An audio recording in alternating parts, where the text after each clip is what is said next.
안녕하십니까? 귀하고 소중한 안식일 다시 허락하신 하나님께 감사드립니다. 마음이 청결한 자는 복이 있나니 저희가 하나님을 볼 것이며, 마음이 청결한 자들은 하나님이 이 세상에서 그들에게 주신 시간 동안 마치 그분이 눈 앞에 계신 것처럼 생애한다. 산상보훈 28페이지에 있는 말씀입니다. 함께 하시는 예수님, 눈 앞에 계시는 예수님 매일매일 보면서 생활하기를 원합니다. 644장 저 장미꽃 위에 있을 함께 찬미하시겠습니다.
예수님과 동행하는 개인적인 기쁨, 날마다 경험하기를 원합니다.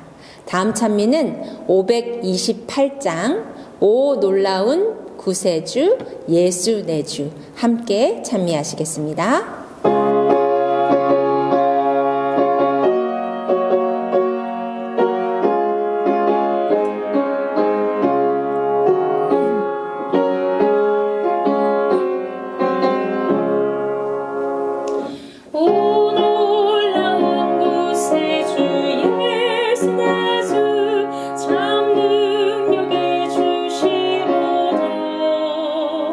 근거의 말씀 손들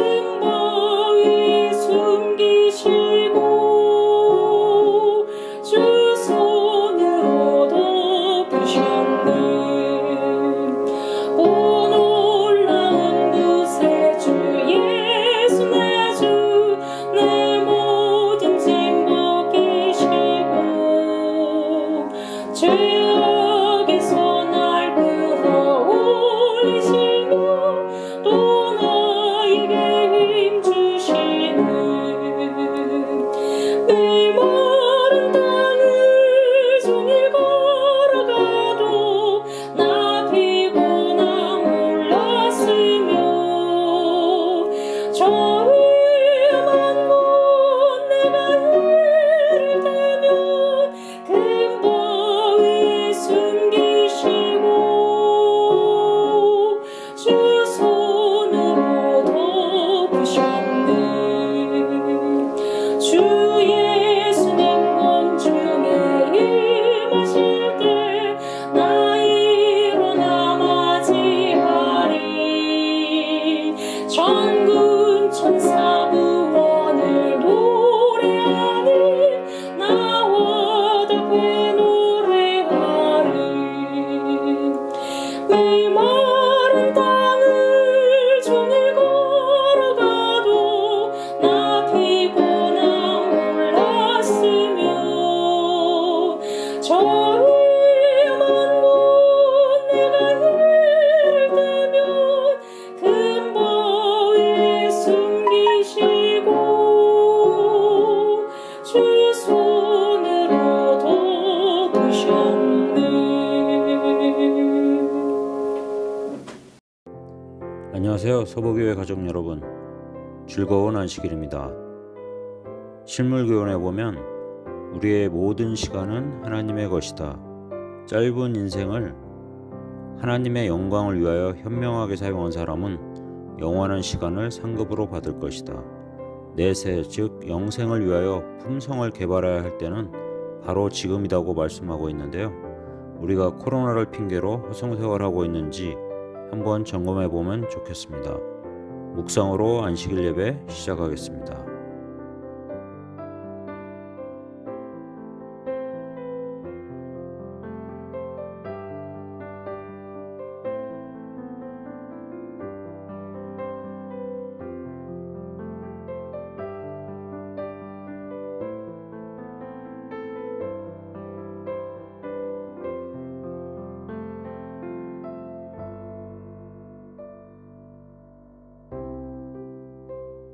첫 찬미 39장 참 즐거운 노래를 힘차게 부르시겠습니다.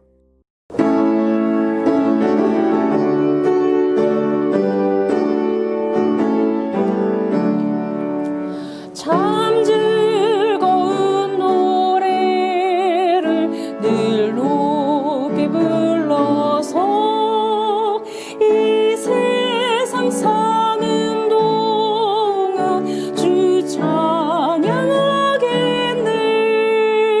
축복의 산에 올라 멀리 바라보면 저 요단강 건너편 뚜렷이 보이네.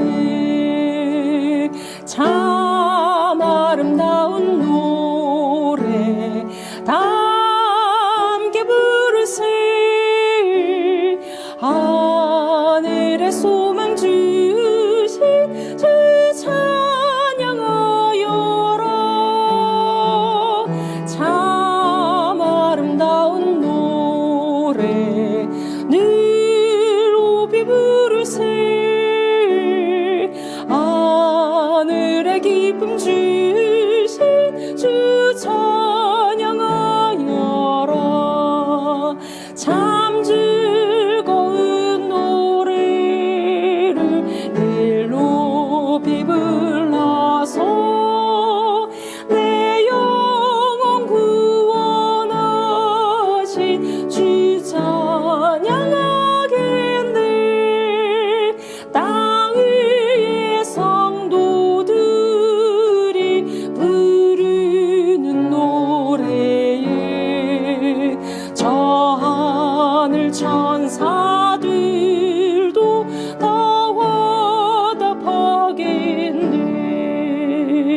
참 아름다운 노래 다 함께 부르세. 하늘의 소망 주신 주 찬양하여라. 참 아름다운 노래 늘 높이 부르세 하늘의 기쁨 주신 주 찬양하여라 참 즐거운 노래를 늘 높이 불러서 만왕의 왕이 되신 주 찬양하겠네 거룩한 하늘 노래 들려올 그때에 늘 그리던 주 예수 반가이 대하리 참 아름다운 노래 함께 부르세 하늘의 소망 주신 주 찬양하여라 참 아름다운 노래 늘 높이 부르세 하늘의 기쁨 주신 주 찬양하여라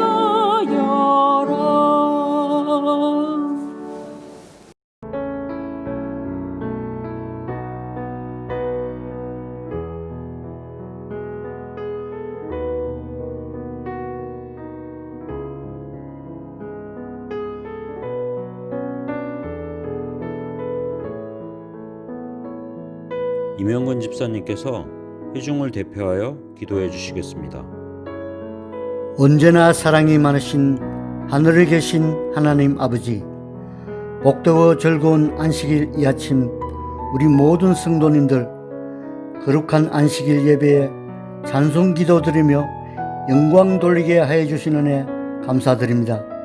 표중으로 주신 안식일 저희 심령에 깊이 새겨두며 주신 말씀을 생각해 기록하여 끊임없는 기도와 늘 깨어 있어 계명을 사랑할 때 받은 명령에 충실하여 곤란과 핍박을 이기게 하소서.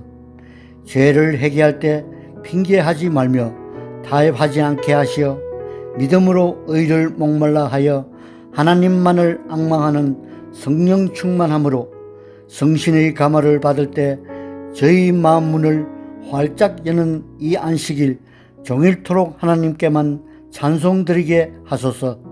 은혜 많으신 주 예수님 이름으로 기도드립니다. 아멘.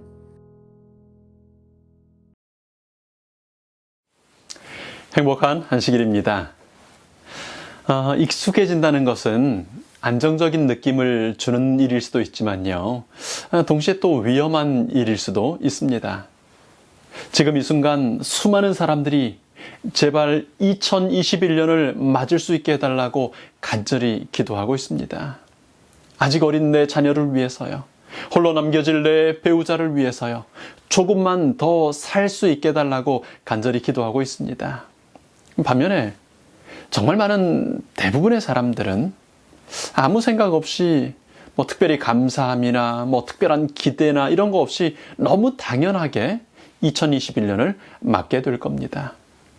특별히 우리는 하나님의 생명을 받아 사는 사람들로서 우리에게 주어진 또 한 해의 시간이 우리의 시간의 청지기직의 한 부분임을 알고 있습니다. 생명의 선물로 허락된 2021년을 어떻게 살 것인가, 어떤 비전과 어떤 꿈으로 시작할 것인가를 우리가 지난 안식일부터 사도행전 1장 7절과 8절의 말씀을 중심으로 묵상하고 있습니다. 말씀을 통해서 새로운 해, 새로운 시간에 대한 도전들을 발견하고 계획하고 꿈꾸는 시간들이 되기를 축원합니다. 우리 사도행전 1장을 다시 펼치실까요? 오직 성령님이 너희에게 임하시면 너희가 권능을 받고 예루살렘과 온 유대와 사마리아와 땅끝까지 이르러 내 증인이 되리라 하시니라. 여러분, 인생의 싸움이 어려운 것은요, 그것이 선과 악 사이의 선택이 아니라 최선과 그 다음에 차선 사이의 선택일 때가 많기 때문입니다. 이것 자체가 나쁜 것은 아닌 것 같은데 이것 때문에 진짜 중요한 것, 정말로 필요한 것을 하지 못하게 만들어버리는 그 차선, 그것에 속지 말아야 하는 것입니다. 하나님께서는 말씀하시지요. 오직 성령님께서 임하시면, 오직이요, 오로지 유일한 방법, 성령님께서 마음에 들어오시고 나의 생각과 의지를 지배하시면, 성령님이 너희에게 그렇게 임하시면 그때 너희가 권능을 받게 될 것이라고요. 여러분, 유일한 방법, 그리고 실패할 수 없는 확실한 방법이 있습니다. 누구에게나 열려있는 기회의 문이 있습니다. 모두에게 주어졌으나 많은 사람들이 무관심하고 심지어는 거절하는 방법이 있습니다. 여러분, 참으로 우리가 지혜롭다면요, 여분의 기름을 가져야 하는 것입니다. 그런 기름이 우리에게 주어졌습니다. 너희가 악할지라도 자식에게 좋은 것 줄 알지 않느냐? 하물며 너희 하늘 아버지께서 구하는 자에게 가장 좋은 것, 성령님을 보내주시지 않겠느냐고 약속하시지 않았습니까? 오직 성령이 임하시면요, 우리의 삶은 권능을 받고 권능의 삶으로 변화된다고 말합니다.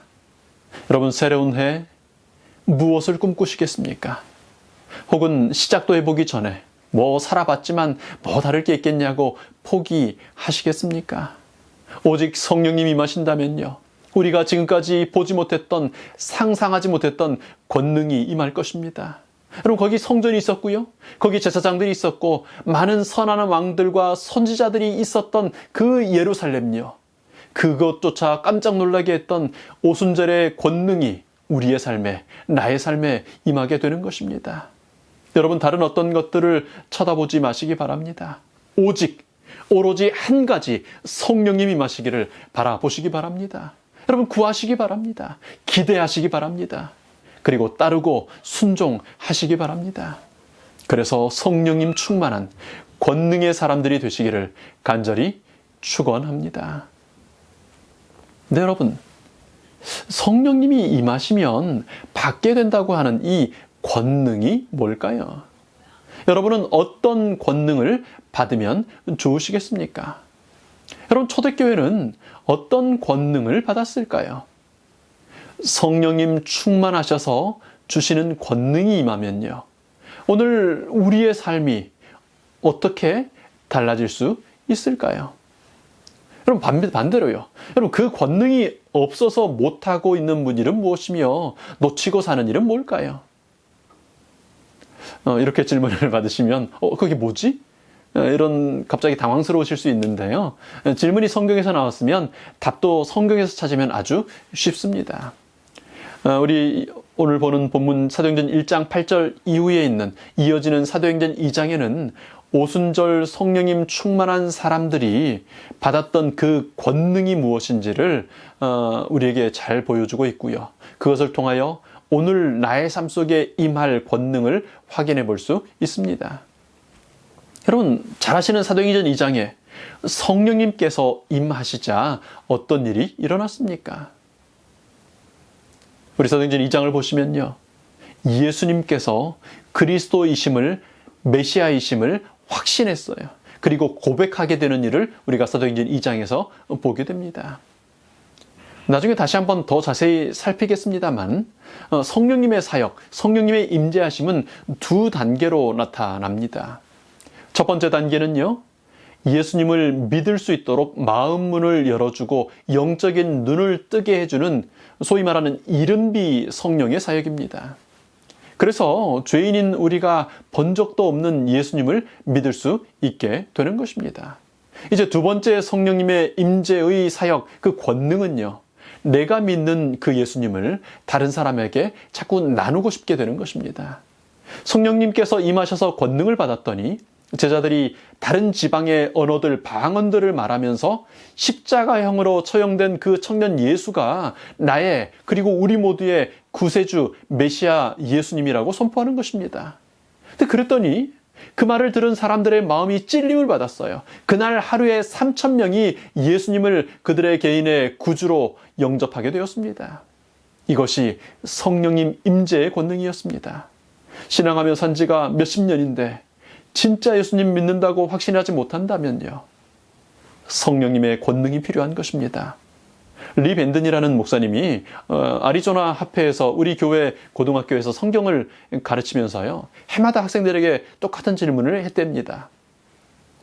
학교의 교목으로 18년 동안을 봉사하시면서 질문을 했는데, 질문이 뭐냐면, 혹 오늘 오후에 죽는다면 내가 생명의 부활을 하게 될 것이라고 생각하느냐, 혹은 악인의 심판의 부활에 참여할 것이라고 생각하느냐라는 질문이었습니다. 여러분은 어떠실 것 같습니까? 여러분은요?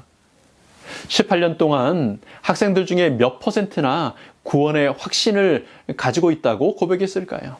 많은 사람들이 모태신앙을 했고요, 일부러 삼육학교를 찾아온 재림 청년들이었습니다. 고등학생이 이미 됐기 때문에 이미 침례를 받은 학생들이 많았는데, 그 중에 95%나 되는 학생들이요, 나는 악인의 부활에 참여하게 될 것 같다고 답했습니다. 여러분, 놀라운 숫자인가요? 제가 지난 개인적으로 목회하며 만났고 개인적으로 만났던 사람들을 생각해 보면요, 어쩌면 95%도 관대한 통계일지도 모르겠습니다. 수많은 그리스도인들이 구원의 확신을 가지지 못한 채 습관적으로, 때로는 두려움에 의하여, 때로는 막연한 희망을 가지고 교회에 다닙니다. 왜 그럴까요? 답은 하나입니다. 오직 성령님께서 충만히 임하시는 경험을 아직 하지 못했기 때문입니다. 오직 성령님께서 임하시면, 십자가에서 처절하게 죽으신 예수님께서 나의 구주가 되심을 확신하게 됩니다. 우리가 십자가에서 살 수 있게 되었음을, 살게 되었음을 확신하게 되는 것입니다. 그 확신이 너무 분명해서 이제 그것을 나눌 때 듣는 사람들로 하여금 마음에 찔려서 우리가 어찌해야 합니까? 묻게 하는 것입니다. 하루에 3,000명이라도 알지 못하던 사람들이 돌아오게 하는 확신을 갖게 하는 것입니다. 그 확신으로 말하지 않고는 견디지 못하게 되는 것입니다. 여러분, 전도하시는 분들을 좀 보면요, 엄청 결심하고 무슨 계획을 세우고 하시는 것 같지 않습니다. 나도 모르게 그냥 만나는 사람에게 수시로 나도 모르게 나누고 얘기하고 문을 두드리게 되는 것입니다. 요즘 우리 교회에서 보면 그런 모습들을 보게 됩니다. 여러분, 전도하기 힘든 세상이죠. 네, 그렇습니다. 세속화, 물질주의, 영상매체 중독, 그리고 부요함, 풍요로움 등이 우리의 마음의 문들을 신속히 닫아가고 있습니다. 그러나 또한 예수님께서는 추수할 것이 많다고 말씀하시기도 합니다. 양쪽이 다 맞아요. 성령 충만한가 아닌가에 의하여 우리는 그 양쪽 중 한쪽을 보고 경험하게 될 것입니다. 여러분, 성령님 충만하여 권능이 넘치는 삶을 살게 되시기를 바랍니다.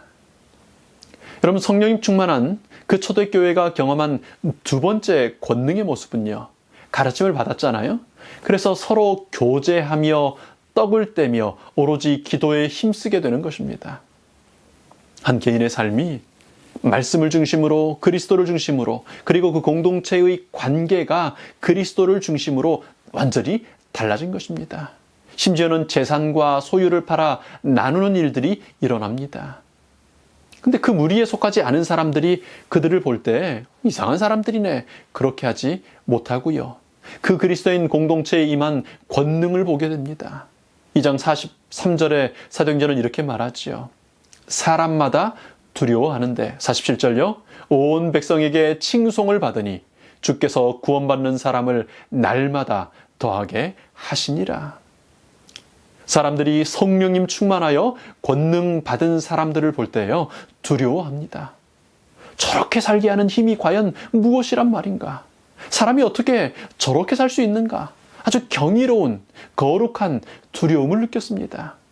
7배나 뜨겁게 만든 풀무불 앞에서 느부갓네살 왕이 느꼈던 그런 두려움 같은 두려움이요, 하나님의 권능이 나타나는 것을 볼 때 죄인이 감당할 수 없어서 느끼는 그런 두려움을 느꼈습니다.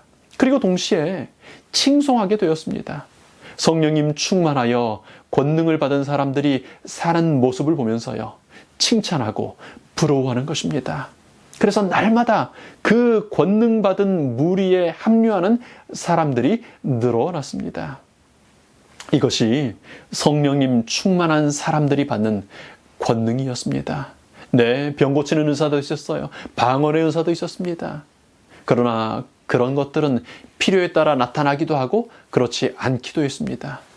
그런데 성령 충만한 사람과 그 공동체의 공통적으로 나타나는 권능은요, 메시아 예수님에 대한 확신 그리고 나눔입니다. 또한 그것이 나의 삶에 적용되어 변화가 나타나는 것입니다. 내가 속한 공동체가 변화되는 것입니다.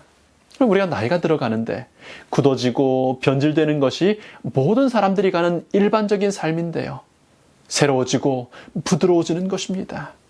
사람들이 칭찬을 하게 되고요. 매력을 느끼게 되는 그런 삶으로 변화되게 하는 권능이 성령님 충만한 사람들에게 임하는 것입니다. 여러분, 말만 들어도 좋지 않습니까? 그렇게 살면 되잖아요. 좋은데 왜 그렇게 못 살게 되는 걸까요? 아니, 교회 이렇게 다니면서도 왜 자주 이런 얘기를 반복해서 듣거나 혹은 말해야 될까요?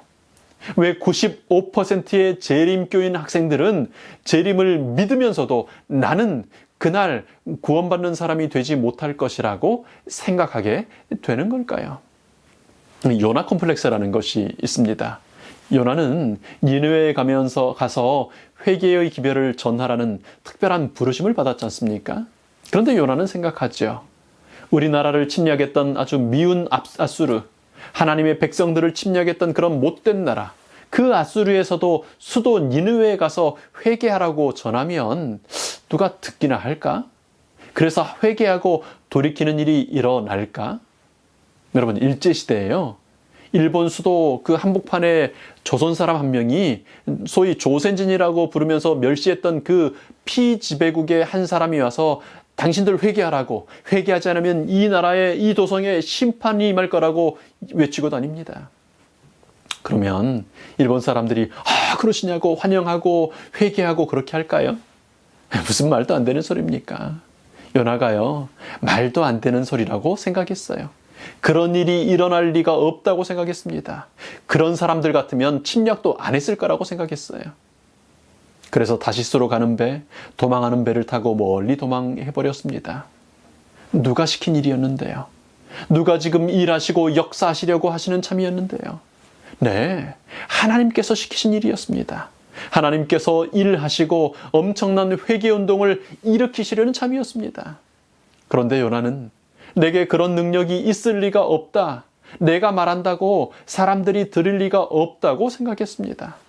그래서 하지 않으려고 했고 도망가 버렸습니다. 인간의 욕구 이론으로 유명한 심리학자 메슬로 교수는 이렇게 행동하는 것을 성경의 요나를 빗대서 요나 컴플렉스라고 이름을 붙였습니다. 엄청난 잠재력을 가진 사람이 자기에게 있는 가능성을 믿지 못하고 과소평가하는 것, 그래서 그 가능성에 따라 행동하지 않는 것, 그런 것입니다. 여러분, 사람이 변화될 수 있을까요? 다른 사람 생각하지 마시고요. 내가 변화될 수 있을까요? 오직 성령님이 임하시면 권능을 받는다고 했는데요. 여러분 자신이 성령 충만한 사람이 될 수 있을까요? 내가 권능 받은 사람이 될 수 있을까요? 그런 변화가 나에게도 우리에게도 있을 수 있을까요? 만약에 하나님의 약속에도 불구하고 성령님 충만한 경험을 하지 못한다면요, 권능을 받지 못한다면요, 그 이유가 무엇일까요? 아비가 자식에게 좋은 것을 주는 것보다 더 강한 소원으로 성령님 보내주시기를 원하시는 아버지 하나님의 간절함을 막아버리는 벽이 무엇일까요? 몇몇 가지 이유가 있겠습니다만은 그 모든 이유들 저변에 깔린 생각이 있습니다. 요나 컴플렉스입니다. 정말 자주 들어왔습니다. 여러분, 얼마나 뿌리 깊게 남아있는 그런 확신인지 모릅니다. 목사님, 저는 안 돼요. 되면 좋죠. 근데요, 저는 시간도 없고요. 아직 그런 경험도 없고요. 아무튼 저는 아니에요. 그런 일이 있으면 참 좋겠네요. 여러분, 성령님께서 임하시면 권능을 주시겠다고 했습니다. 무슨 권능입니까? 사람이 변하는 권능입니다.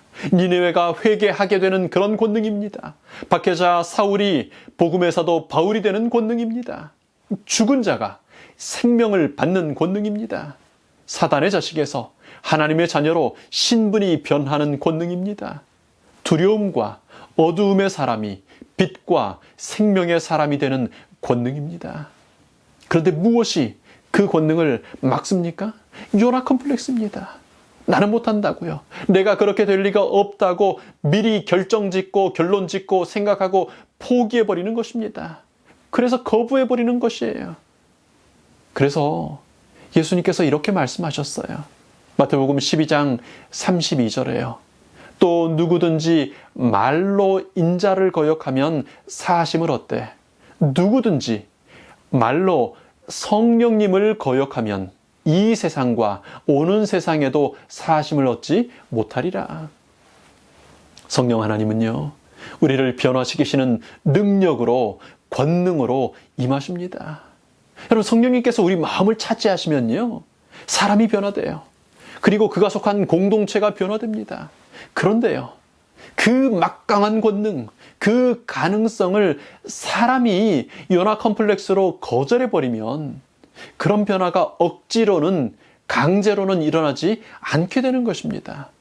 말로 성령님을 거역해버리면, 그런 일이 있겠냐고 거역해버리면요, 사심을 얻을 수가 없는 것입니다. 왜요? 오직 유일하고 그리고 완전한 방법이 성령님께서 마음에 들어오셔서 나를 변화시키시는 것인데, 그런 권능이 나타나는 것인데 그것을 거부해버리니까요. 다른 말로 하면요, 말로 성령님을 거역하지 않고 거부하지 않고 그 가능성을 받아들이고 시인하면 우리는 그렇게 변화될 수 있는 것입니다. 그런 권능을 받게 되는 것입니다. 여러분, 왜 성경은 그 위대한 사람 다윗이, 메시아의 조상이 되는 다윗이 밧세바 간음을 하고 살인 저질렀던 그 사건을 기록하고 있을까요? 왜 대사도 베드로가 배신하고 저주하고 욕하며 또 나중에 사도행전에 또 위선을 했던 그 기록들을 남기고 있을까요? 왜 그 위대한 왕 솔로몬이 헛되고 헛된 인생을 살았다고 기록하고 있을까요? 사람 하는 말 중에 제일 재밌는 말이 남 뒷말하는 거라서 그래서 기록해놨을까요? 재밌으라고요? 아니요. 보여주고 싶으신 겁니다. 그들도 너처럼 연약한 사람이었다고요. 그렇게 연약한 사람도 하나님께서는 받아주셨고 품어주셨고 용서해 주셨다고요. 그런 사람도 성령님께 그들의 마음을 내어놓았을 때 됐었다고요. 그러니 나는 너도, 너희들도, 그들도 그렇게 받아줄 수 있다고 말하는 것입니다. 너도 그렇게 사랑받고 환영받고 용서받고 있다고 말하는 것입니다. 요나 컴플렉스를 버리고, 그러니 너도 성령님의 권능을 받아들이라고 말하는 것입니다. 3번 연거푸 욕하며 배신하던 베드로에게 그렇게 했던 것처럼, 솔로몬에게 그리 했던 것처럼, 도망하는 엘리야에게 그렇게 했던 것처럼, 에덴 동산의 아담과 하와에게 그렇게 했던 것처럼, 십자가의 강도에게 그렇게 했던 것처럼 너에게도, 너희들에게도 그렇게 용서해 주고 싶다고 말씀하시고 보증하시는 것입니다. 너도 그렇게 가치 있고 소중한 나의 자녀라고 말씀하시는 것입니다. 여러분, 오직 성령님께서 우리 가운데 임하시면 권능을 받습니다. 권능을 받고 변화되게 됩니다. 전혀 다른 사람이 됩니다. 이미 그런 변화를 경험하고 있는 우리 사랑하는 가족들이 있습니다. 이제 그런 변화에 초대받고 있는 가족들도 있습니다. 지금 이 말씀을 들으시면서도 그래 늘 들었던 얘기인데 그게 근데 진짜 저게 무슨 말이야, 그런 생각이 들 수도 있을 겁니다. 여러분, 괜찮습니다. 여러분의 현재 상황이나 이해력의 정도나 혹은 여러분이 쌓아온 신앙의 그런 어떤 레벨에 의해서 되는 것이 아니거든요. 오직 성령님께서 임하시면 권능을 받게 됩니다. 그런 요나까지도요, 니느웨의 회개를 보게 하신 하나님이십니다.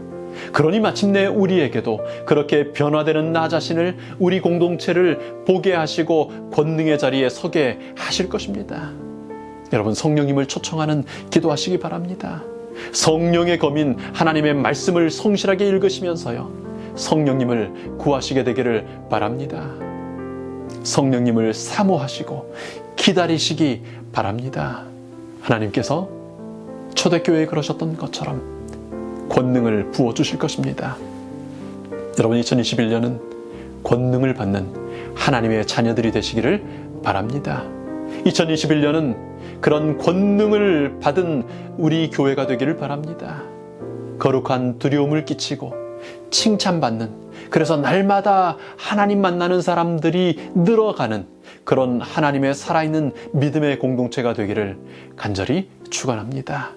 하나님께서 그런 우리에게 그렇게 임하실 것을 기대하며 우리가 그런 변화의 사람들, 그런 권능의 사람들이 되기를 꿈꾸며 이제 한 해를 마무리하고 또 한 해를 기대와 소망과 희망으로 열어가지 않으시겠습니까?